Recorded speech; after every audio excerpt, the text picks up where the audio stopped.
30 days, the September half. April is the next one. Yes, sir. And today is, of course, that last day. Well, if you're wondering how I started, I was talking about the poem. It's the very last day of the month, and of course, it's a good time to reflect over the last month, and of course, to ponder over new beginnings. But just before the new month begins, we have to go on making a final difference today. So we're going to do our jobs. Hopefully, you're going to make sure you do yours too. Sit back, relax, and have a great time with us on today's edition. A number of people behind the scenes sit back and relax, not always to ensure that we have a well-curated show. And that's what this Tuesday episode is all about. Well, you know, fashioned for you to get the best of this morning. That's the purpose of today, to help you start the day the right way. And speaking of someone who does things the right way, I don't know how she has this ultra glam every morning. The lips have to go with the top, the hair just has to go with her smile. I don't know. MM, can you get anything wrong? No, I can't.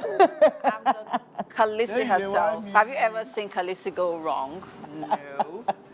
Yes, but hey, guys. Do you know who you are talking to? Mike has to hate. That's the president of the TVC. Do you know who we are talking to? TT, tell them. President call. Tell Mike. Mike, stop it. But stop yeah, it. come on, you look lovely there. Thank you so And much, like Mike. How are you doing? I love your shirt, Mike. Oh, you It has do? that color, You do? know. Yeah. It's giving those vibes. All right, All right, well, it's going to be a wonderful show today. My name is Mike Mr. Kettle. And I'm Titilayo Oyin. So remember, you can use our hashtag WakeUpNigeria on TVC across all social media platforms to be a part of the best breakfast show on Nigerian TV. Watch us live via our mobile app. It's available on iOS Store and, of course, the Google Play Store. And hopefully you're following us by now on social media, but hopefully you might, tell a friend to tell a friend. We're on Facebook, we're on X, we're on TikTok, we're on Instagram, all at TVC Entertainment _. All right, we'll start off the show with the Palm Africa deal. So Africa's finest palm wine trapped in a bottle with no added sugar or preservatives. Are we having that today? Well, we have some palm wine. We have the queen, the Palm Africa queen here today. She don't bring palm wine. Let us not go back and bring the palm wine. No, you don't tell a princess to go back. All right. Well, looking for that to talk about what it is. Princess Adesua Obaseki will be here. And we're going to be talking about all that is Palm Africa, right? Palm Africa. Palm Africa. All right. On parenting today, we have the one and only Uncle Sele. Now, he's a champion of values, education, empowerment, and he's dedicated to shaping the hearts and minds of the next generation. He stands as a beacon of hope for he's a tireless advocate of human values and empowerment. Today on parenting, it's about you, not your child. Have you ever considered that statement? We'll be dissecting that later on. William Benson is our final guest today, an artistic director and a seasoned thespian with over 30 years of experience. Well. Now that's quite a lot of experience to draw on. We'll be having a conversation with him on the show today. All right then. I did beef my dad today. What? Just kidding. Plenty of basketballs over the night. I know we'll spend more time talking about it, spend a little bit of time talking about it and what's talking about. But I just want to, as a precursor to that particular discussion, how do you handle conflict? Between a partner or between a friend? Anyway, because you see, one of the most constant things in life is conflict. It's conflict. Yeah. I mean, even the Almighty, after he created the world, he still had conflict. Yeah. So conflict, life, hand in hand. I remember people talk about love languages. I remember when we had a discussion here about fight languages. Conflict is in fact, conflict is even more constant than love in life. So, but I've come to realize that unlike before, if you bring the bus, I'll give you the bus. But I'm at the point in my life where I take a pause. I've come to realize that some conversations are better not had. You think so? I think no. I mean, it's better to. I've sort of mastered the way Titi, addresses her, approaches her conflict, how she resolves conflict in a very calm way. I don't mean the passive aggressive one. Wow. I mean she would. But I think it depends on the kind of conflict, yeah? In a very calm way, she talks about it. Even when you are, There's no conflict. Sometimes the team won't beat me the other day. I dey fear for you, Michael. She gave you chance. Wow. So, because the reason why I say this, like I said, conflict is even more constant than love or camaraderie, as it were. And so, with the whole Wizkid and Davido and all of that that's been going on, I don't have any problem with conflict. Now, so Kiss Daniel and Techno. There's plenty. Yes. I wish you had like 30 minutes to discuss this because there's plenty. So my point is that it's how it's. No, Titi has to say something. I don't know. It's me or you that have been talking. Titi, you got to talk. You got to say something. Because they say you wanted to give me chairs, wanted to beat me. You got to say something about conflict. The truth is, sometimes it's unavoidable. Okay. There's some conversations that you just have to have. But then again, sometimes there are just some questions you don't really actually want the answers to. Sometimes there are just some areas that are just too touchy. So issues of the heart. That's love matters. Don't put your mouth. Just stay back. Don't become part of it. Things like music industry, I avoid it, not because I don't have an opinion on it, but because sometimes I just feel like there are bigger battles, there are other things to talk about.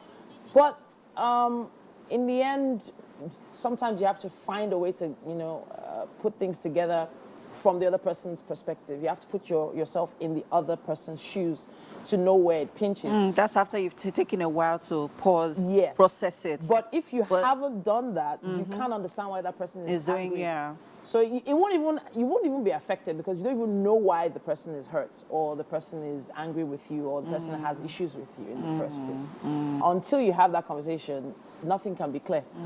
But one thing my husband and I have done over the years is use chat. So by the time I've written my epistle of things that are affecting me, and he goes back and he reads it the next day, he's like, oh, okay, well, okay, maybe I shouldn't have done that. I shouldn't have said this. So he's actually broken it down. I think we'll talk more about it during the. This is not the answer. I was looking for. What was the answer? I'll put both of them on the spot. We will all talk about this later on WhatsApp and about. We'll just take a look at the weather. I'm wearing my Christmas shirt, so the weather should be nice. Wow. Let's take a look at the weather.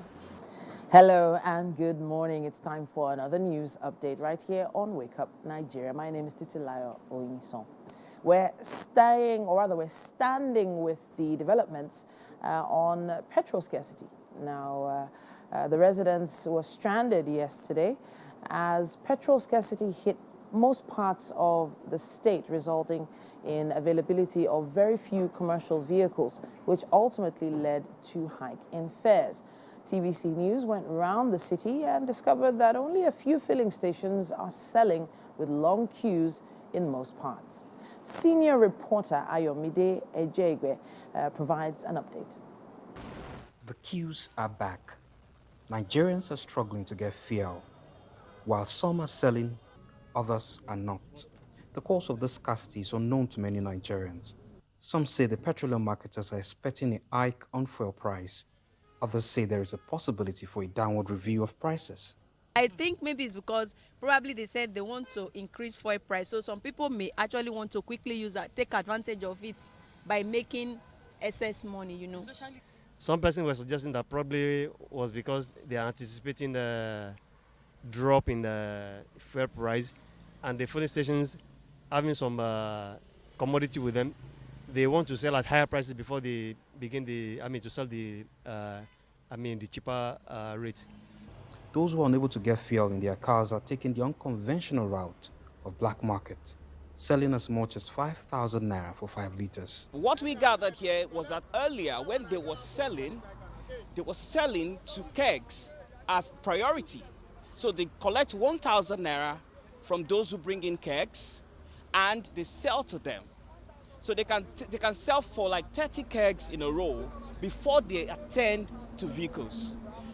On the camera, you can see some of the staff of the mobile filling station are there. They are no longer selling. They just decided to hold back the fuel, and the fuel is there. They are not selling to customers. So a lot of people are apprehensive here. They are angry, they are agitated. Someone said he has been here since 5 o'clock in the morning. So we wonder what is going to happen. We were told the task force were here earlier to ensure that people were selling fuel. But then, immediately they left, things went back to status quo. That is the reality of Lagosians today. This woman, a commercial driver, is a mother of 5 and the breadwinner of a family. She's angry and frustrated because she has been on the queue for more than 4 hours and has no clue whether she will get fuel or not. Been here since 4 hours ago now. They are not selling fuel. They are selling keg. They will stop after 1 hour. They sell keg. They don't attend to cars. We are just waiting. Commercial drivers are taking advantage of the situation to hike fares, and one can only hope the situation will abate in the coming days. Ayomide Ajaybe, TVC News. Kogi youth who were at the headquarters of the Economic and Financial Crimes Commission on Monday to protest the alleged political persecution of the former governor of the state, Yahaya Bello, were allegedly attacked by operatives of the commission. There were 2 protests at the EFCC headquarters on Monday, while the other protests organized by members of the opposition party in the state in support of the EFCC was allowed to go peacefully. The other, which demanded that rule of law be respected, was attacked. According to the PRO, Yahaya Bello Group, videos of the protesters struggling to make their statements while being harassed and reporters running after them with damaged vehicles are seen. The PRO Bello protest was staged by the Kogi Youth Coalition, led by Otitoleke Richard. Meanwhile, in its reaction, the agency spokesman, Dele Oyewale, confirms that there were 2 sets of protesters on a telephone conversation with TVC. Mr. Oyedele said the first set of protesters were peaceful, commending EFCC's effort at fighting corruption, urging the operatives not to be intimidated. He, however, said the second set were unruly and chaotic and were chased away by their men.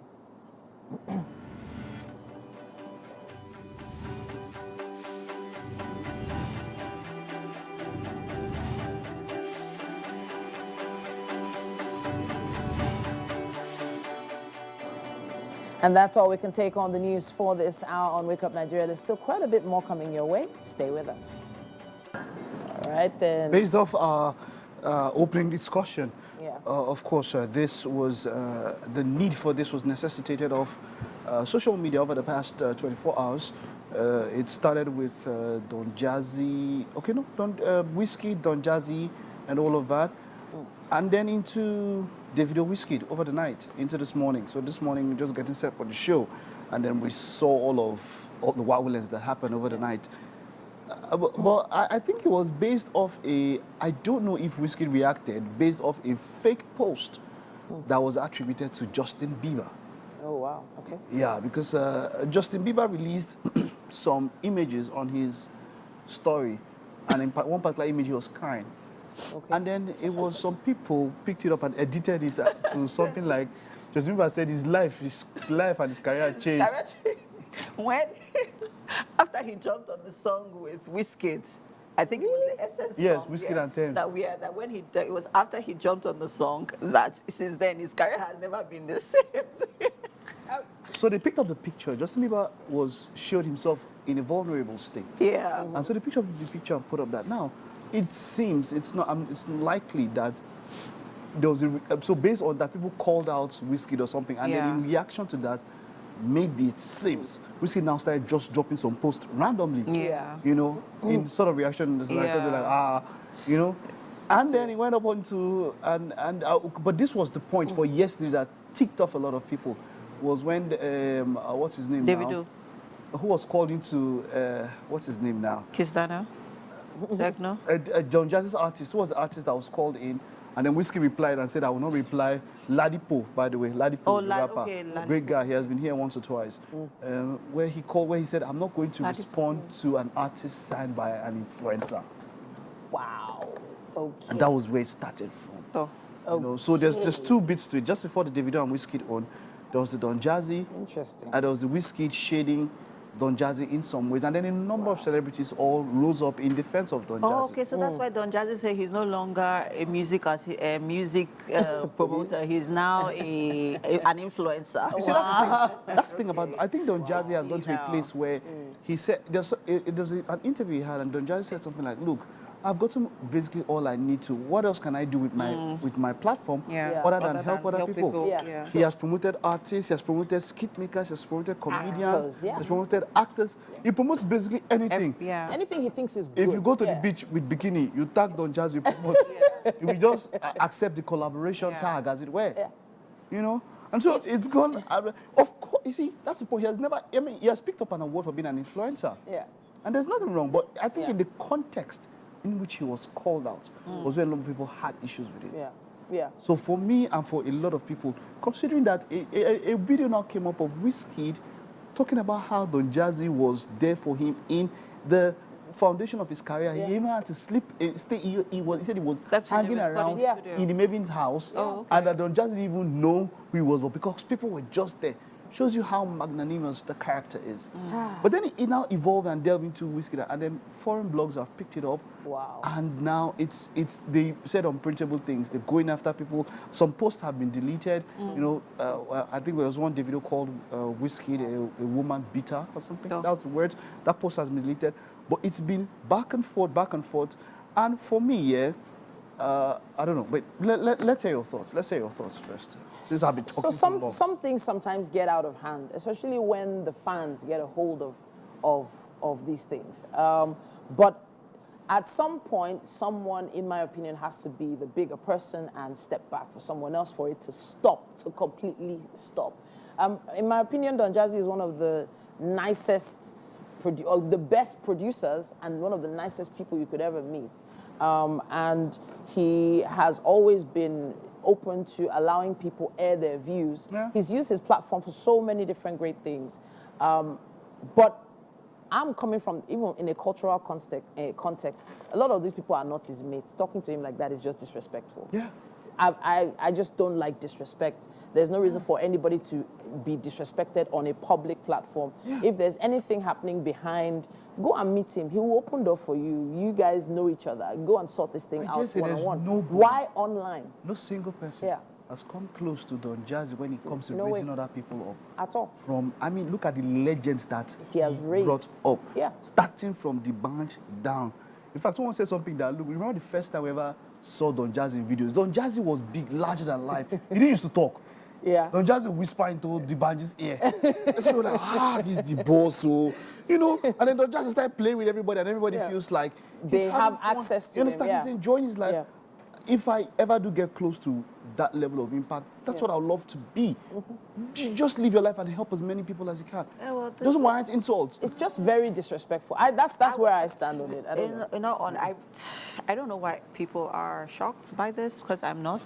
It is expected in the music industry that these sort of things will happen. There's always been a Wizkid fan versus Davido's fan. There's always been that conflict. There's always been that rivalry between these two. By the way, when it started, Wizkid posted that video. You know that video of that Davido on his knees or something? When he was begging a baby. Yeah. Go ahead. Is that a real video though? Yes, it is. Yes. Oh, you don't even know what it is. No, is it I thought it was staged. That's onto other matters. We'll just that one later. Yes, so there's been that rivalry, and fans constantly over the years have been fueling it. And it's funny how even Wizkid has been he's not said anything. He's been very laid back. Even when there's been a lot of insinuations from the other Wizkid used to drop 1-1. You just come frog voice. You just keep quiet. Once in a year or something. But he's never been too vocal about. I think a lot started happening after he lost his mom. In this regard, started becoming more vocal. Inspiraling. Started doing things. Wizkid will not come and throw money to a crowd. Yeah. But started doing things like that, and he himself said that, look, he feels lost or he feels empty. You know, according to him.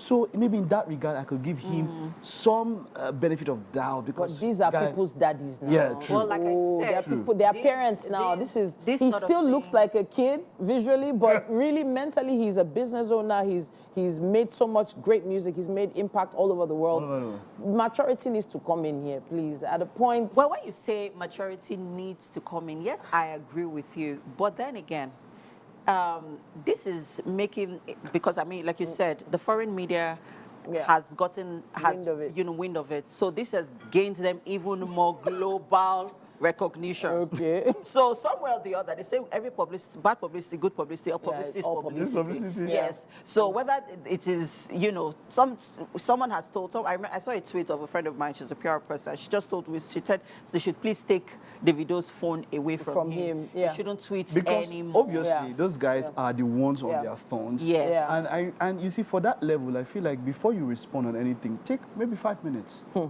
Maybe, I'm not saying that you should not fire the person back. See, Bass boss is okay, it's nice. Only your boss might be stronger if you take more time and relax. Then you give a strong word. So that you can approach it from different angles. Some boss are just holistically. I feel like the bosses were just very, very. And the issue now is the issue now is in maybe 72 hours, max 1 week.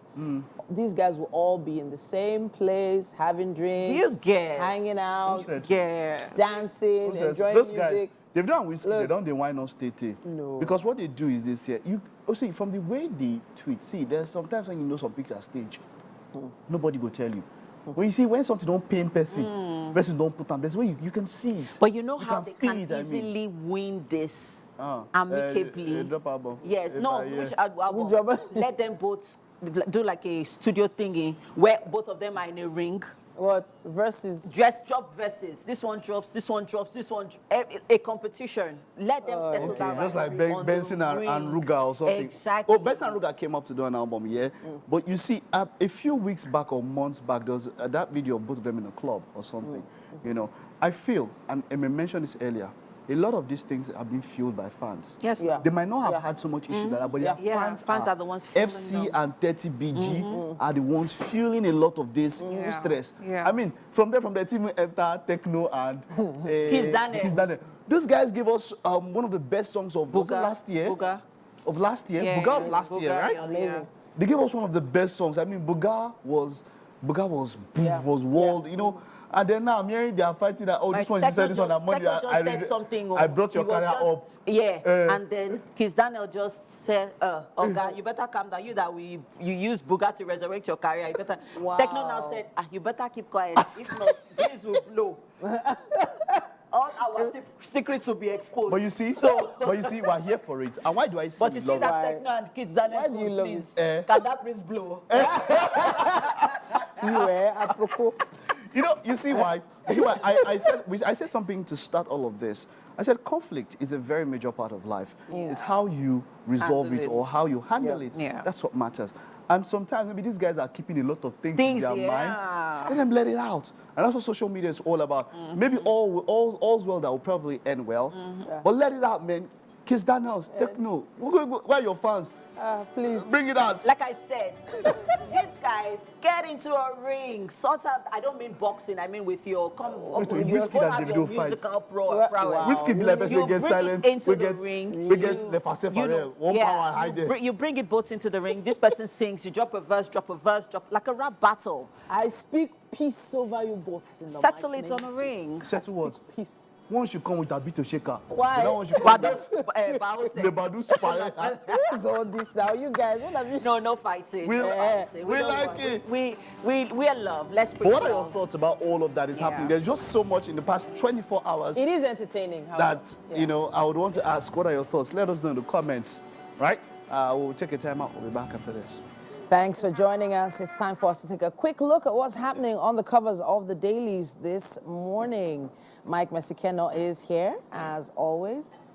Thanks for joining us, Mike. Daily Independent here. Today is Tuesday, April 30th, 2024, by the way. Daily Independent says corruption allegation. Keyamo demarketing Nigeria's aviation sector, according to experts. It says here, aircraft leasing insurance premiums may rise over action. Minister trying to justify interference into NCAA jurisdiction. Top left there, it says federal government must invest $10 billion annually for improved electricity, according to minister. And court orders EFCC to freeze 1,146 accounts of individuals and companies. Story starts there on the cover and wraps up on page 3.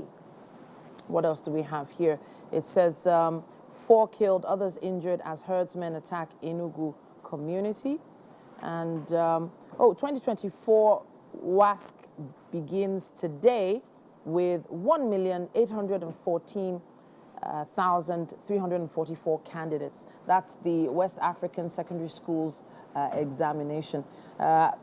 So I know that the common entrance was postponed from April till June, I believe. Okay. But the WAEC, well, what we used to call WAEC, right? WASC. Well,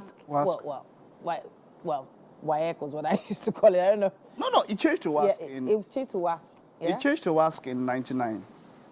What year? 99. 99. Yes. Okay.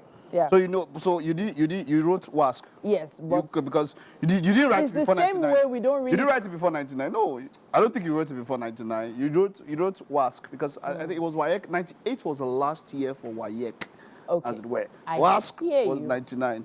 I hear you, but it's the same way. It's the same way we still call it NEPA, even though it hasn't been called NEPA in a very long time. But you know, students now, I'm not sure it's the same process how we all used to do exams. I'm not sure what the process is right now. I should really do more research on that.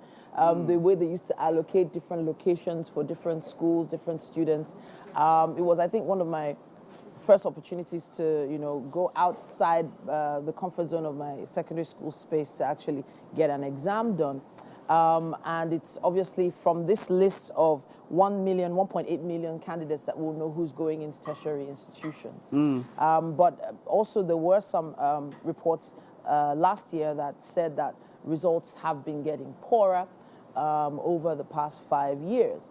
And, you know, hopefully we're wishing the students luck with this particular exam. Oh, yeah. Despite I think even for JAMB released a report of over 1.4 million students scoring under 200. Do you remember your JAMB score? No, I actually don't. If it was worth remembering, I probably would have remembered. Nah, they don't do that. It couldn't have been that good. It couldn't be that good. I think mine was 208. But I know I got admission via supplementary because I wrote it only once, but it was 208. But then it was quite big because before the advent of people who used to score 300, then anything over 200 was a big thing back then. Anything above 200, you know. But then things have changed and all of that. So, but you see, one thing I know is that Nigerians are some of the most intelligent people around the world. So when I see all of this and all of that, when we go outside, I mean, the other day was Miracle, former Big Brother Nigeria winner, who graduated with an MSc distinction in aeronautics. Wow. Big one, you know.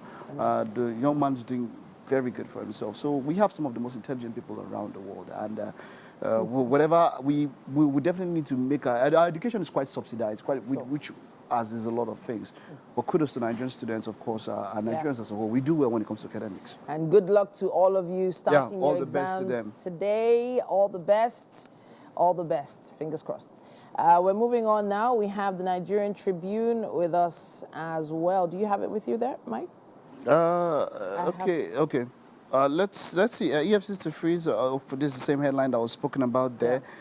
8,401 candidates score above 300. That's talking about UTME results. JAMB withholds results of 64,624 candidates. Black marketers have field day as petrol sells for 1,000 naira per litre. Filling stations sell fuel between 650 and 900. Queues, transportation situation worsened, residents groan. This is Tribune. I know some other papers are trying to find the cause for this. There's been many things thrown back and forth. The marketers have spoken their own and all of that. Checks some of these papers have, I don't have the exact, I know quite a number of things, but I don't have, it's hard to have a holistic view of everything that is happening. I know exactly where the issues might be, but I know that we're postulating different things and all of that. I know that there is that impending crash that is expected to come, and it's already, they're anticipating, and it's causing quite a number of issues and all of that. But it's not easy on Nigerians, man. The queues are something else. One of my producers said he filled his tank with 42,000 naira yesterday. I said when he filled his tank, he said he just drained. It's like, when your battery, your phone is just zero. So having a full tank is a privilege these days. It's a privilege, especially at this time of the month. But in the end, it also affects transportation prices. Of course. You're taking cabs and all of that. It's gone up and all of that. So, let's see. Can we take Punch? Let's see what we have here. Okay, Punch or Daily Trust? Which one do you have there? I have Punch. You just mentioned Punch now. Okay, it says here 5 tanker vessels offloading PMS at Lagos port. Independent marketers sell over 800 naira per litre. Major headline there says petrol hits 800 as 240 million litre vessels arrive. So there is hope in sight. The vessels have arrived. I would look forward to some of our other shows where we'll dissect this and try to find out exactly what is happening. Customers panic as CBN bans OPay, PalmPay, and others' new accounts. So this was also trending yesterday. Apparently, some of the platforms have been banned from opening new accounts. They're not saying that those with accounts cannot use them. They're saying as much as those fintechs have done quite a lot when it comes to ease of transfer between people, and that's why a number of entrepreneurs and market people use them quite a lot. There's that thing of the policies. Do they protect these fintechs? And it seems like the fintechs came out to say, look, we are being scapegoated. And so for my own, I'm concerned about my money. Sure. Yes, you might scapegoat this thing and it might be wrong, but look, is it going to affect me in the long run? That is the skepticism a number of people would have when it comes to the fintechs, and which I personally have when it comes to the fintechs. Ease of business, going around and on and on. Transactions. But like you said, look, a CBN comes one day and it was on policy or something, and hey, I don't want anything to happen to my money. Is it because the average fintech is limited to a certain number of accounts? Has that always because been there's the policy? There's a limit to even transactions on those fintechs and all of that. And then with the ease of, there's a particular one, they've been sending me OTPs. That means that probably somebody tried to use my number to open an account, and it seems there's an account in my number. Wow. And so I told myself I'll never use any one of them because of those kind of issues and loopholes. There's a security as tight as traditional bank. You understand? So there are some business, moguls that are of the opinion that if you are using a fintech to run your business, that in the small scale it's fine, but in the long run, having one of the bigger institutions... In the large scale, it might not be. In the large scale, in the long run, it might not pay if you're using one of them to run your entire business. So it might be something for you to think about. There are always reasons for all these little hindrances here and there. But at this point, we would love to hear your thoughts, your opinions on this matter. Please use our hashtag WakeUpNigeria on TVC as you send your posts in. All right, then. We're heading over to the kitchen, and MM is standing by with our chef.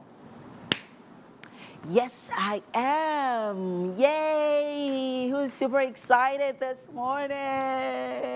Woo! Chef Divine is not excited, and he's the one making the food this morning. Yes, I'm very happy for that, honestly. Good morning, guys. How are we all doing? Welcome to the kitchen. This is Chef Divine. You're welcome. He's making his debut on the show this morning, and he'll be making coconut rice. Woo! It's not every day we get to have coconut rice, right? Yeah, man. And it's not our staple. Our usual staples when it comes to rice is rice and stew, jollof rice, fried rice, maybe on some days. But coconut rice, gets me in my feelings. Yeah. So please quickly run through the ingredients for our meal this morning. You're welcome, man.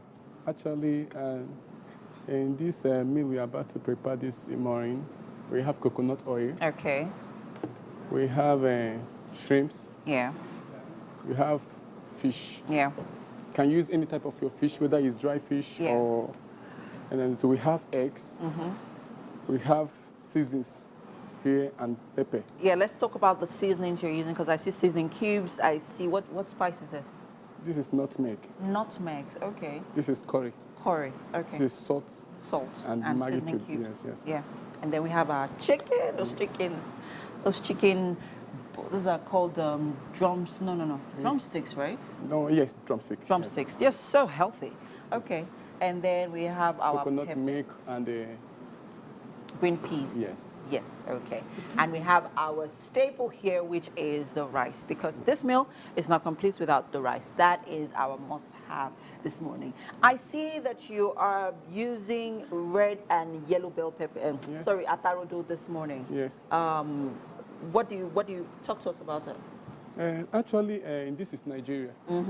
So we Africans need something hot in our mouth. I see so that. when you go to other countries, we use bell pepper for them and white pepper in container. Okay. But we Africans here, you can't eat without this our pepper here. Because if you don't use this our pepper, you throw up. So that is why, and we use it for garnishing also. Yeah. So when we wanted to use it for coconut rice especially, so we cut it in cubes so that it will look attractive. Yeah, so it will look beautiful and appealing and attractive. Yes, They say you feed your eyes first before you feed your mouth and your tummy. Yeah, so the food has to look good. Yes. And this blend of colors, not so many colors though, because we have like the red and yellow bell peppers. More so, let's talk about the role of the yellow pepper, because yellow pepper is not a pepper that you use. It's not a special pepper that you use regularly. Yes. Yeah, you use it for certain dishes because you're looking for a certain flavor that you need. Yes. That flavor, there's a flavor. You need to hit. Yeah. Then if you use your yellow peppers, they're also healthy. I hear that this particular species is healthier than the regular species of peppers that we're used to. Okay, so let's get cooking. Where do we begin? Where do we start? Actually, this morning, so I have to season my chicken and parboil it in a little bit. So then after that, I will wash my rice. I will steam it. Okay. Remove the water out, because some rice is very hard. Because if you don't steam it to remove the water, before you cook it, the rice will start getting burnt. So we have to steam it a little bit to reduce the starch. Yeah. Then when you want it to cook it, it's very easy to cook. Okay. So let's get cooking. I'm pretty excited about this morning's recipe. We are having coconut rice. Who's excited, guys? Yes, I am excited. You can tell, right? I just need to heat this up, put this on for Chef Divine so that he can begin cooking. The show continues shortly, guys. We want you not to go anywhere. Please don't. We'll be right back. Thank you.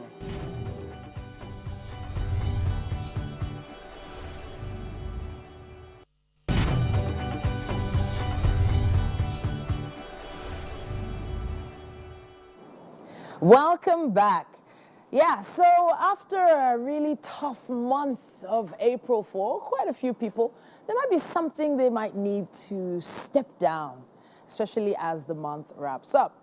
And this might be something you should try. Now, Palm Africa is Africa's finest palm wine trapped in a bottle. It has no added sugar or preservatives. It's freshly tapped and filtered palm wine. And to joining us today to talk about how it all began is the amazing ambassador herself, Princess Adesua Obaseki, a.k.a. Queen of the Palms. It's great to have you in the studio. Thank you so much. Good morning. It sounds like the drums should be rolling the way you said my name.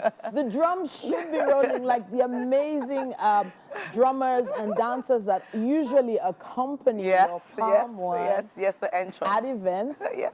You always make an entrance, and we appreciate you for making an entrance here today. Yes, Thanks thank you so us. much. Thank you so much. Thank you. All right, then now it does feel sort of out of this world for someone to take one product and blow it up to this size. Talk to us about how the journey began. In fact, what year did it begin? Okay, 2017 to be precise, December.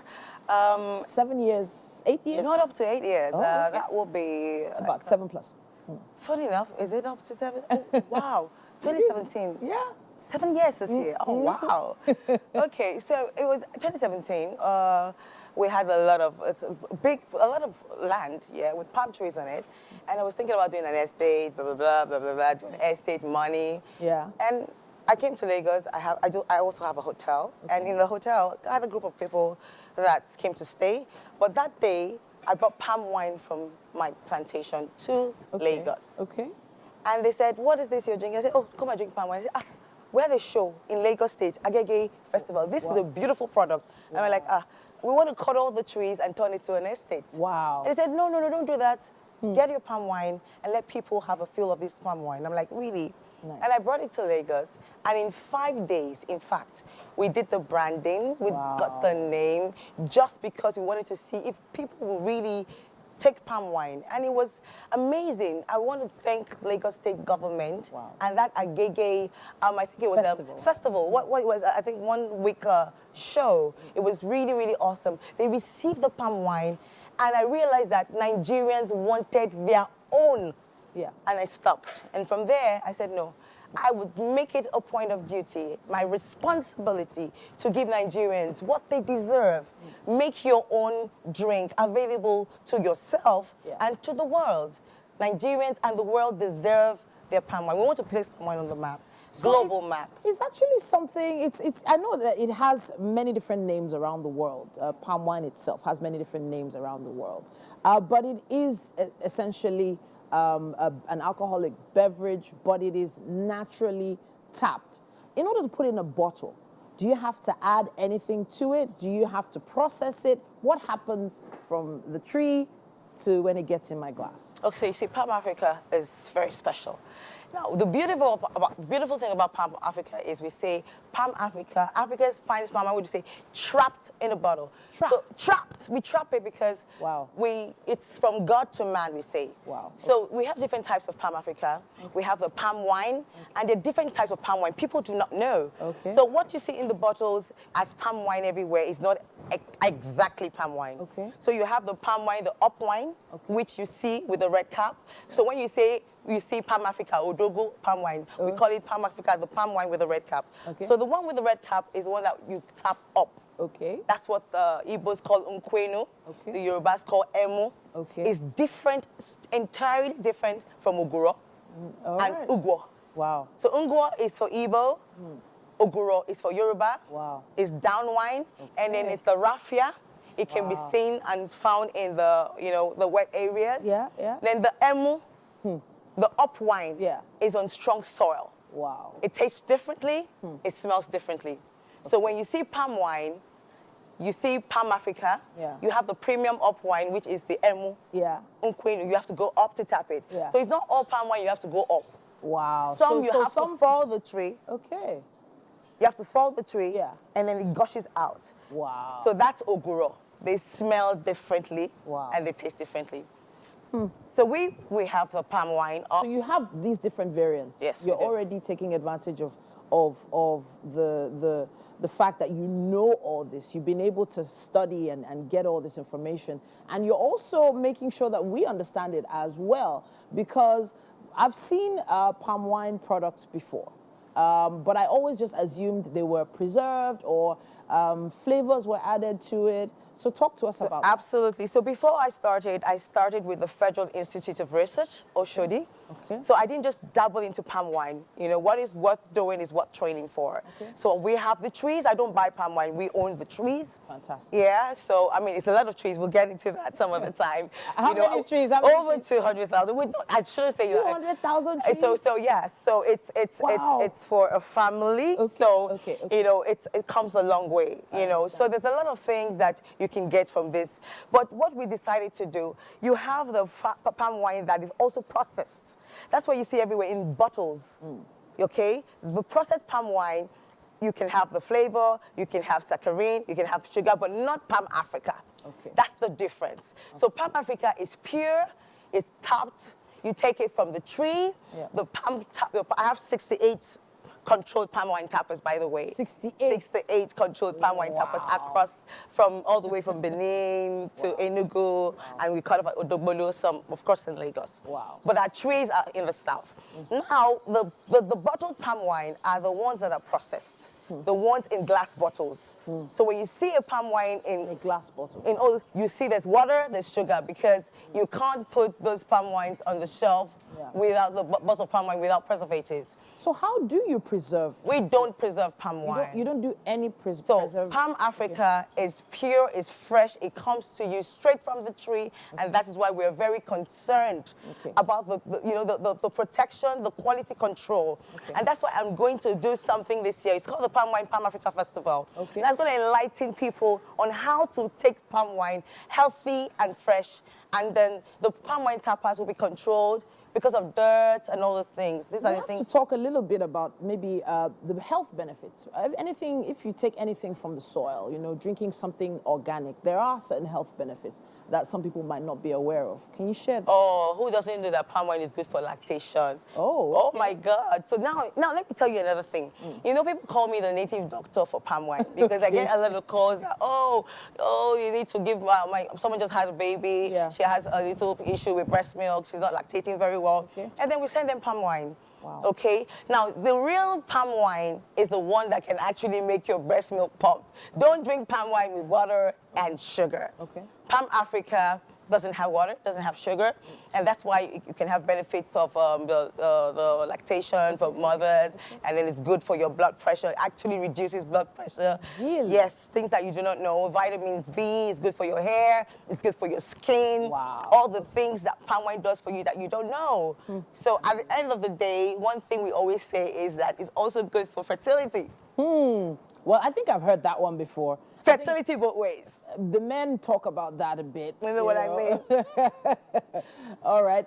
So now, there were a few pictures I saw of you online at events, and I saw cocktails.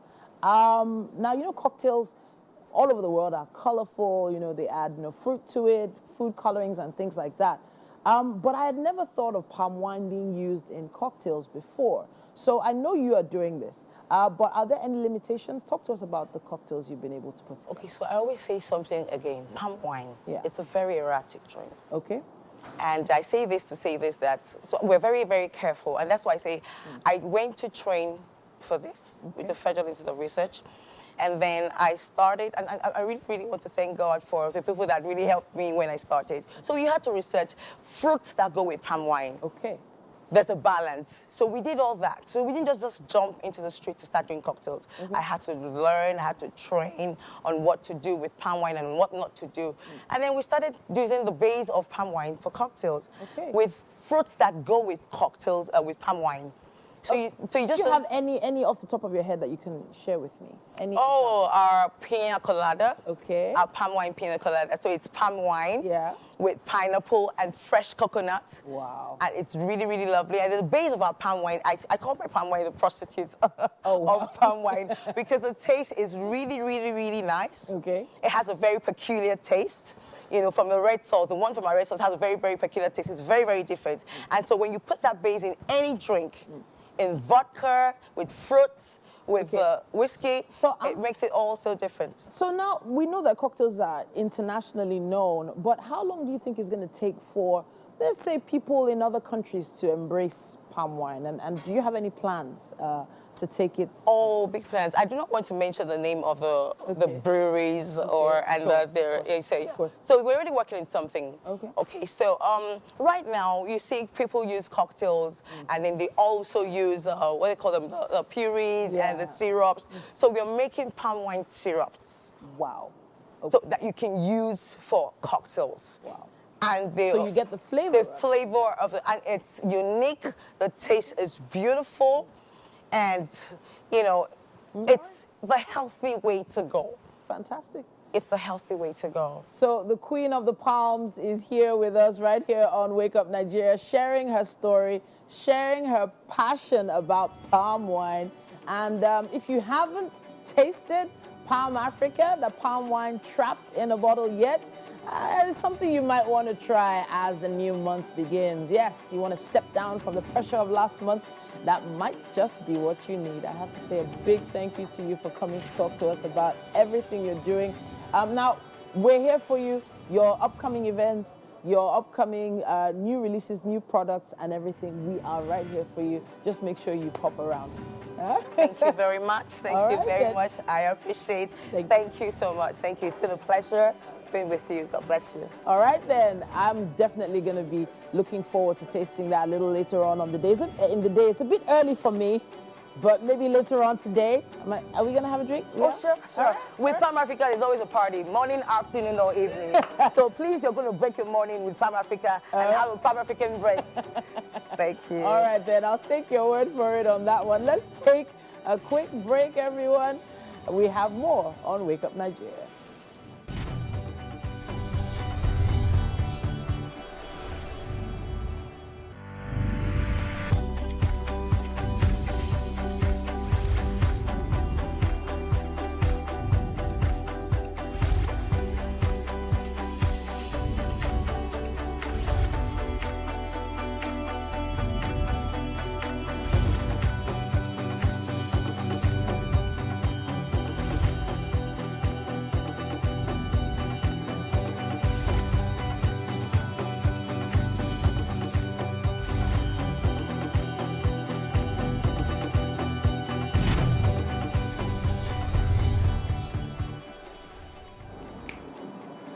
All right, welcome back to the second half of Wake Up Nigeria. It's been one of fun entertainment. Of course, we've also had culinary, expertise being shown to you and all of that. Some wonderful discussions, by the way. Where's the palm wine? Good question. Very good question. Okay. But I don't think it's far away. It's not far away. And just like that, we are addictive. We definitely are. We definitely are. It's top tier television that we give you here.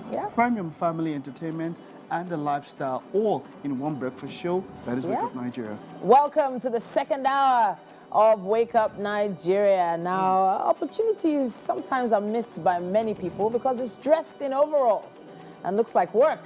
But you have to be more than this. Luck, they say, is when preparation meets opportunity. And then you get more luck here when you can push that way. My name is Mike Mexicano. And I'm Titilayo Oyinso. Thanks so much for joining us. Tuning in live is not hard at all. Just visit our website. That's tvcentertainment.tv. We're streaming live there. We're also streaming live on YouTube. Just search for TVC Entertainment. You can catch us live on our app.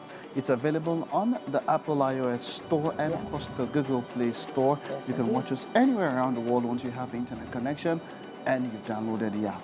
When it comes to social media, we're right there giving you updates on everything we're doing today. We've done, over the past few weeks of the month and so much more. You can find that all on TVC Entertainment _ for Facebook, TikTok, X, all of them, everywhere, all of them. It's the 30th of April, the last day of the month. May, that's the next month. Of course, and May Day is a public holiday. Oh, definitely has to be Workers' Day. And there are quite a number of things I know workers want to bring to our attention. Uncle Sele will be here for parenting. He's a champion of values, education, and empowerment, dedicated to shaping the hearts and minds of the next generation. Our topic today, what are we looking at? A very interesting topic, actually. He's always been about human values, and he's talking about parenting not being about you, or rather, being about you, not about your child. Okay, I wanted to be sure of that. Exactly. Exactly, that's what it is.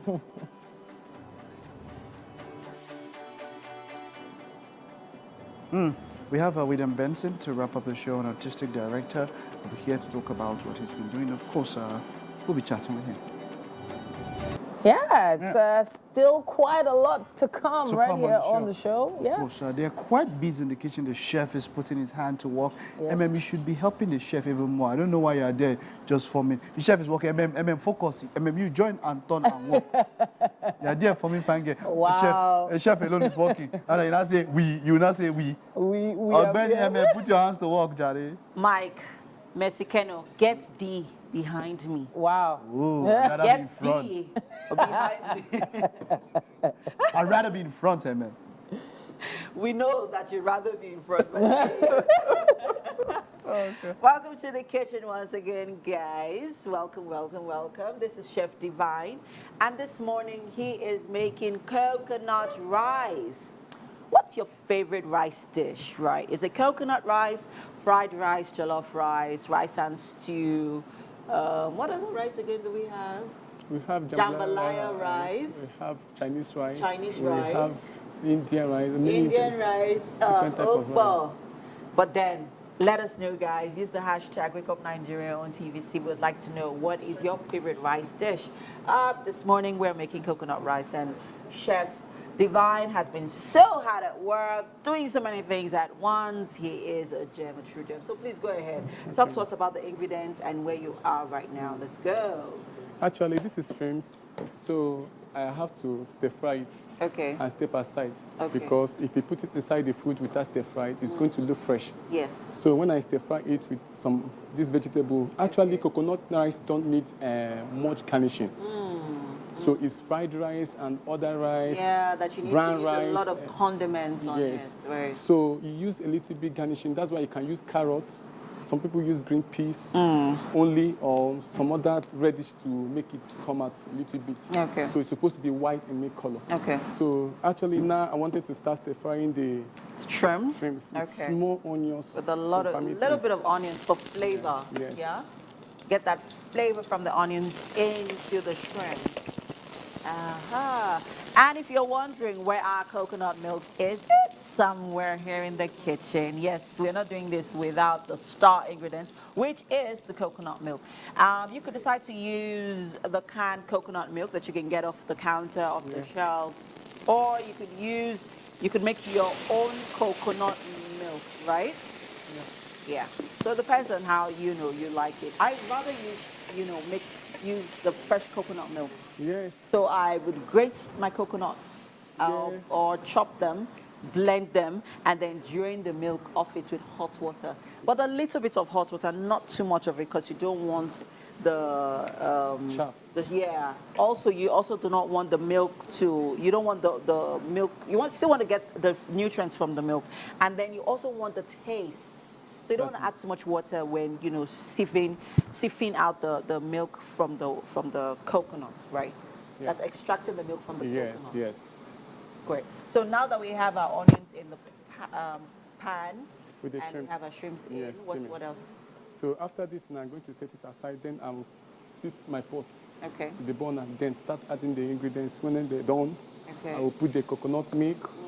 After the garnish, I have to taste the water to know how it is before the rice in, because the taste of the water gives you what the rice is. Oh, yeah. Yes. Yeah. You have to make sure all of those flavors come together in the milk before you pour in the rice. We have used some cubes, seasoning cubes, yes. To this and some other, so you have to be very careful because of salt. Okay. All right, things are getting really spicy and heated up right here in the kitchen. I'm super stoked. Can you tell? Ooh, yes. I think. So now our shrimps are ready, right? Yes. Okay, so our chicken is ready. Yes. What are we doing with our chicken? Are we frying? Yes, we want to stir fry it. Okay, so we're going to fry our chicken in the air fryer, get it all crisp and brownish and ready to eat. Yes. And so things are getting really, really exciting here in the kitchen. I'm super excited, and we'll go on a quick break. The show continues in a bit. We'd like you to stay with us.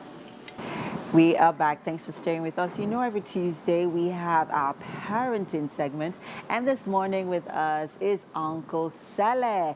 He's been doing this with us, of course, the whole of April, right? Yeah. Yes, and Uncle Sele is a champion of values, education, and empowerment. He's very dedicated to shaping the hearts and minds of the next generation. Always stands as a beacon of hope, a tireless advocate for human values, empowerment, and its sustenance. And today, he is calling out the parents. He says it's about you, not your child. Good morning. Good morning. How are you doing today? I'm well, I'm good. I called you out, right? Yes, because you're calling us out now. You'll be calling every time. But anyways, yes, before the conversation, before the segment, we talked about the focus on the parents and not the child. Yes. But first off, I would like you to establish why the focus should be on the parents and not the child. Okay. So you bring a baby to this world, and the baby comes with nothing. So whose responsibility is it to transfer and build and train that child? Yeah. Who is going to instruct? Who is going to teach? You understand? Who is that child seeing to learn from? Who? Daddy, mommy. Okay. You understand? So now the question is, who is daddy? Who is mommy? How are we? How do you behave? What's your character like? In your mind, who do you want to raise? Do you want to raise a king? Do you want to raise a queen? Or just leave it, to chance? So the thing is, it is really about daddy and mommy who is transferring something to the son or the daughter, and not the daughter. As in, the way you're looking at me, as in like you're trying to like, no, but it's the truth. I agree with you, right? I'm not disputing the role of the parents as guidance, as gateway, gatekeepers, the influencers, the programmers, the programmers, everything. We are probably the world that revolves around this child, to keep them safe and protect them. Yes. A few weeks ago, there was a conversation on Twitter where the focus was on the parents. Okay. So the child did something wrong, and the attack on the parents, the parents rebuked the child, and people were attacking the parents. That's why we have a lot of abused children, abused adults. That's why trauma response, trauma this, trauma that, and I'm like, So can you guys pause for a minute and realize that I know as children grow, they are developing. Yes. Their cognitive development is happening and at different paces and different paces. But I would like to believe that sometimes let the responsibility also fall on the child. As in that's at that point where you know that you're old enough to make certain decisions based on your upbringing, based on the years that your parents. You just said something now. Based on what? The upbringing.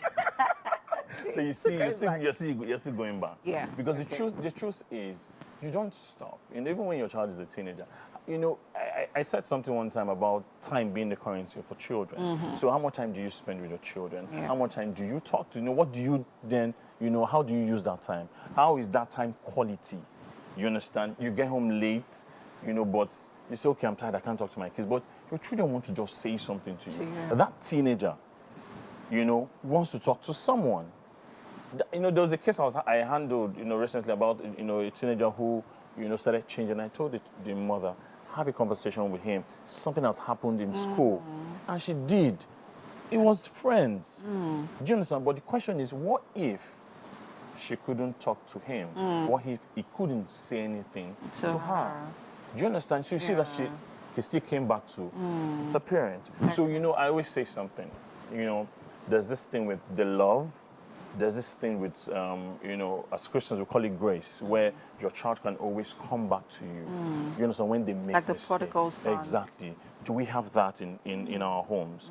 Then do we have, where you spend time with your children? Do we have, times where, you advocate for your children? I'm you smiling stand. because I did something to my little one yesterday. It's about you. So, yes. It was a punishment.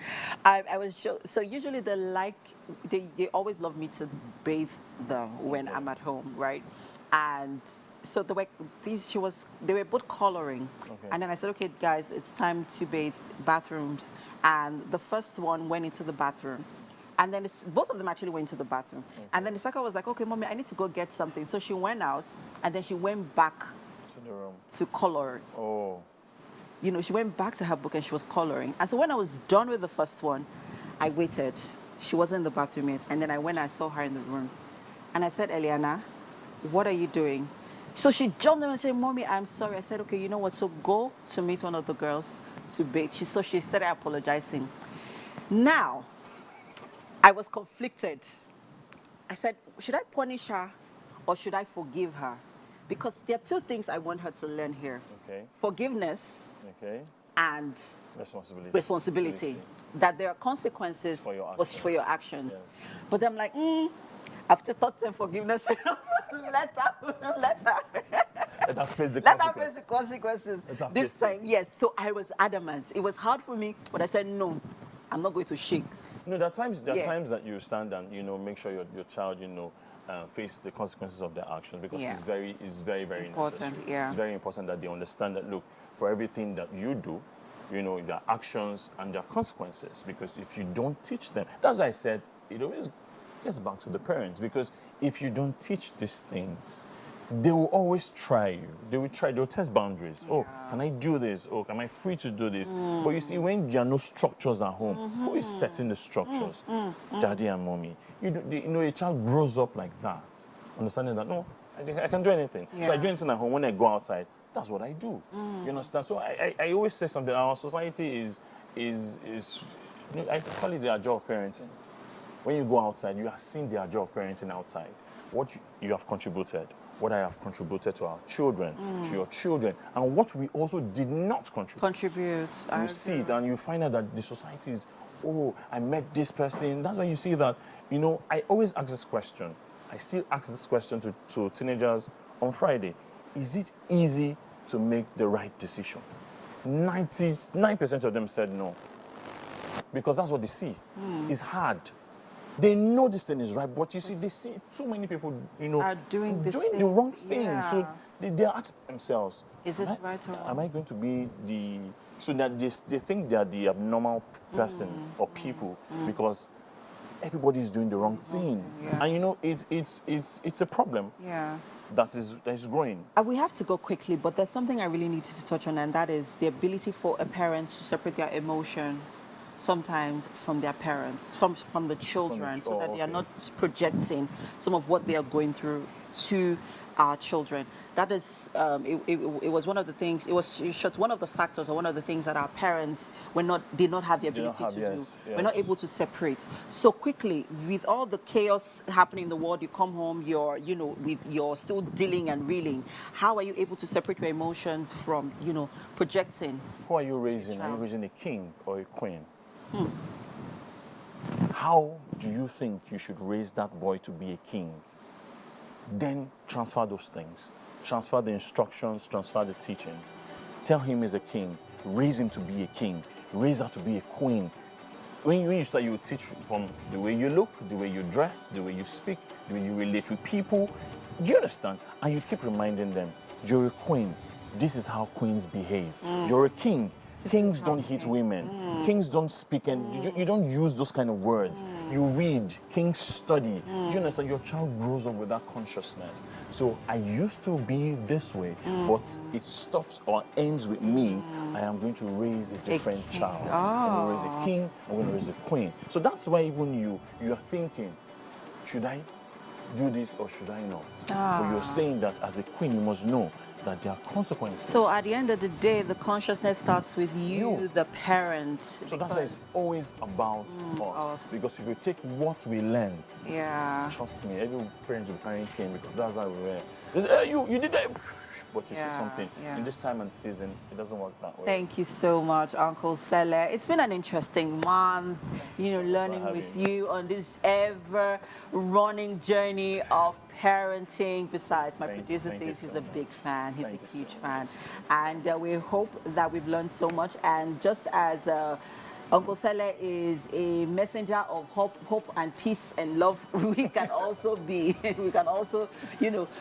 spread that message as well. Thank you so much. And that's it on parenting for now. Remember to bear in mind the consciousness that you are a queen and you are a king, and transfer that same legacy to your children. We're going to a quick break now. The show continues shortly, guys. Stay with us.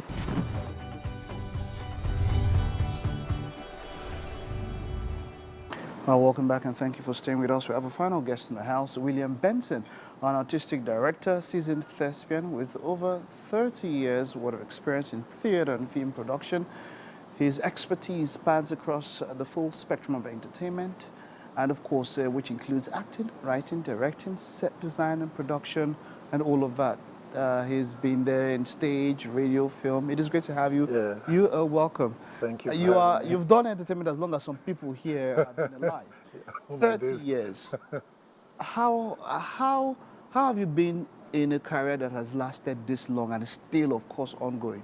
Yes, I've been in it for a while, and it's been part of the training, having to go through all the ropes that's brought me to where Is it I am necessary to have to go through all of this? Yes. So a journey of 100 miles always starts with, I don't say one, it starts with 0. There's a point where you know nothing, and there's a point where you meet people who put you through. And there are times, like someone once said, you need mentors to help you make it shorter, but I didn't have them at that point. So I had to go through the ropes until I started meeting them at the point where I met them. So the journey, you meet with the rough edges and all that, then you get to the point when it becomes soft. That's when you find these mentors, and once you find them, they begin to show you how. And there are those that will show you, there are those that will want you to observe it yourself and take what you think you should take. And having to meet some stronger ones, or one of the best of them all, Felix Okolo, I had to take my time to understand him. There are times when he reels out his correctional words at you. Some take it as insult. I don't see that. I'd rather be looking for that thing that is more important for me. The value that I'm getting as against whatever his personal angst is. All right, let's talk about how your career has evolved. You've been into many. Which one started it, and how did you go into the different aspects? So, so it all started when I was in secondary school. I think towards my final year, and a friend of mine, a guy came in, his name was Daddy Ijido, who brought in a play on Fela and Nicola Pokuti. I wanted to do it with us, so I ended up playing the character Fela, and from that moment they started calling me Papa 70. So from that moment, another friend who came with him took me to St. Agnes Catholic Church, where I joined JAV production, and from that moment on, I started moving from one production company to another. I ended up with Isaac Jones production. From Isaac Jones production, I ended up with Udrak Playhouse. Then I started going for stronger auditions. Then Tales by Moonlight at NTA. Then went to other private owned companies, and through the ropes. Then I think I joined the Creative Arts department when it was still a certificate program then, and I worked with Professor Obode Osanya as Associate Director before he became accredited as Creative Arts Department, University of Lagos. Then when I entered into University of Lagos to study English language and majored in literature because of what I have come to learn about theater, I wanted to understand the language when it comes to writing. So I delved into creating my own company then called AfriScene Production. So from that moment on, I started pushing AfriScene, then worked with Tunde Kilani on Campus Queen, then worked with MultiChoice then, or Edge of Paradise, then moved on to other productions that have been done by MultiChoice. What were you doing in all of these productions? As an actor, for the other ones, as an actor, and also learning the directorial approach. Then in going into school was to learn the language, understand how literature, because I majored in literature. So that was how I started writing my own plays. My first series I wrote in Unilag then was Campus Chess, because having to study what was going on in school, period, within students and lecturers and all that, who is playing who has the upper hand, and all of that. So that gave birth to Campus Chess, a comedy, which I did in school. I directed that. Then did Wedlock of the Gods, Marriage of Anansewa, This Is Our Chance, The Trials of Brother Jero by Professor Wole Soyinka. And as an actor, I went through all that. Then directorially, whilst I was with them, I was studying them in the field. Then I tried my hands out, and everything I try to do, I always want to be perfect with it. So I take my time to study. Of all these careers, which of them reflects your own desires the most? I'm quite eclectic in nature. I love acting, I love directing, and I love all of them at the same level. So if you had to pick one, if I had to pick one and say, okay, you had to be involved in a big project, and of course you might not be able to do all of them. I said you had to do one. In a big project. I'll go for acting. I'll go for acting. And that's it. So recently now, what projects have you been involved recently? Yes, I've been with the Duke of Shimolu production in time past for about 7 years, done several plays with him, written several plays with him and all that. So this time, all the time I was doing that, I had a Quebec 4 Productions under lock and key, so I stepped out this year to do my own new play, The Rising Sun, about Vorawen Ogbaisi, which is happening at Muson Center. We opened on Saturday the 27th and 28th, this weekend that went by. Is this the first time you're commissioning a play on this level? Yes, this is the first time I am commissioning a major play on this level. And it's the story of the exiled king in Benin. And it's been something long coming for me. Because I've read Olarotimi's work, Ovarian Ogbaisi. I've read Professor Ahmed Yerima's own, which is Trials of Obovorawan. But mine, I'm coming from the point where he says, a philosopher once said, if you know from whence thou comest, there's no limit to where you can go. So I was looking at Ovorawan from the aspect of passing the baton to. Okay, so you're saying that what the version of Ovorawan that we're going to see is quite different. It's different from the previous ones. Yes. Oh, I like that. So that means not a different take on it. Yes, it's a different take, different perspective. How was it putting together research for this particular take? I research by I'm an avid reader. I love researching and I love going deeper than the places, search engines where I get most information that I need. And I usually don't follow what I get mostly online. I have lecturers, I have people I speak to, and I ask questions a lot. And when I started writing The Rising Sun of Ovarian Ogbaisi, I was looking at it from the perspective of our own view, because when Boys Ragon, one of the white men who was involved in the massacre that escaped it, wrote in his book, the description of the Benin Kingdom was, they were sacrificing people, dead people and all of that. And the question I asked was, if they are sacrificing people and there are dead people everywhere, nobody's bothered about the smell in the kingdom. So what dragged you to that point that you made it compulsory that you must see the king at the time he was making his fathers and blessing his people, which was Igwe Festival. And Igwe Festival is a period where no strangers come into the country. It's more like family affairs. So the host is telling you, you can't come into my kingdom now, you can't come into my house now because of what I'm doing. And you are insisting you must come. And it fell into the period also, which is 1897, into the period where the partitioning of Africa was happening in Berlin. And you have this overzealous, what's it called? The overzealous captain who was consul, who was to represent his senior, who was a general consul.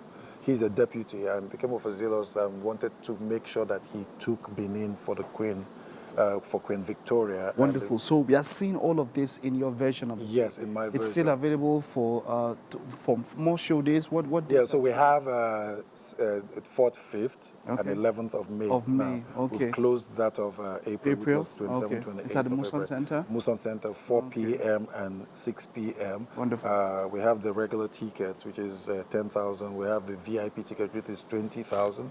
Then we have the VVIP, which is 25,000. All right, so I'm looking forward to that rendition, and of course, I know people will have a nice time when they get to see thank you. Well done. Okay, we do have breakfast for you. I hope you are not fasting. You're fasting? I'm not fasting. You're not fasting? I'm not. You want me to fast? No, I just want to be sure, because some people, I've met people who are vegetarians. They don't take, some people don't eat carbs. I love food. Yeah. I love food. All right, so we have some people here in the kitchen, all right? Yay! Welcome to the kitchen, Williams. Yes, indeed. Chef Divine. And well, the idea was not for you to have egg with shrimps and peas with chicken. The idea was to have coconut rice. But the rice is still cooking. Yeah. So we're just gonna. But then again, All the just, garnishing, yeah. all the obstacles. Yeah. I can see Are that. right there in front of you. So kindly enjoy them. Yes, indeed. Then, when the coconut rice is ready, So we'll wait. just scoop them. So that is eggs with coconut and shrimp, right? Yes. Eggs, coconut, shrimp, Yes. and some Onions. beautifully Green pea. air fried chicken. Yeah. Yeah. Oh my. Go ahead. I Go love ahead. the chicken is golden brown. Mm-hmm. Beautiful. Okay. Okay. All right. Okay. I'm not going home again. Have you ever had coconut infused eggs before? No? No. I Really? Okay. So there you go. It's quite delicious and Alright. quite different from what I've eaten Well, you, before. yeah. All right. Please have a go at the chicken. Let's see how my that is. So there is something about combining flavors that's really interesting. Yeah. I think there's coconut milk in the rice itself as well. Yes. And that's going to be placed by the side. Yeah. You So can do this. Oh. Actually, I'm a chef. Oh. I love cooking. Okay. And this is superb. You don't leave out the whole theater now. You're chef joy. All right. Thank you very much for this. Thank you very much, chef. It's been a wonderful time. We will see you tomorrow. Bye-bye. Bye. Bye.